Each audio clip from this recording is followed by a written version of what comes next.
Медиахаб сентябрда қаржы пирамидалары туралы үліктөө чыгарган. Иликтөөдө Golden Cash аферасын ачыктаганбыз.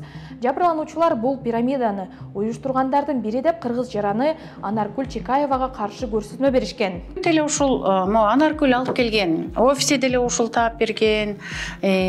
Бунун жанындагы бүт маселени юрист болуп бизде деген Ибраева Ная Бактыбековна иштеп жүрдү. Буну деле ушул Анаркүл алып келген. Чикаева Golden Cash'тын Өзбекстандагы уюштуруучулары Ташкентте кармалганда Кыргызстандан Түркияга качып кеткен. 2022 жылдын февралында ал Интерпол аркылуу эл аралык издөөгө берилген. Ири алдамчылыкка айыпталган Чикаева Анталия шаарынан кармалды. Ички иштер министрлиги кыргыз жаранын кармоо операциясы түрк полициясынын жардамы менен ишке ашканын маалымдады. Ал эми Бишкек милициясы жабырлануучуларды келип дагы бир жолу көрсөтмө берип кетүүгө чакырууда. Чикаевадан сырткары чет өлкөнүн жарандары Олег Савран менен компаниянын биринчи финансылык директору Виталий Костюк да кармалды.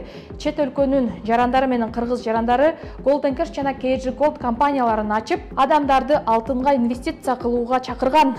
Жылына 260% киреше түшүп турат деп элди азгырышкан. Бул каржы пирамидадан миңдеген адам жабыркап, зыяндын өлчөмү $3 миллион чамалаган. Буга чейин Финико тууралуу иликтөөбүздүн кармандарынын бири да Түркиядан кармалган эле. Учурда Golden Cash ири аферасы боюнча сот уланып жатат.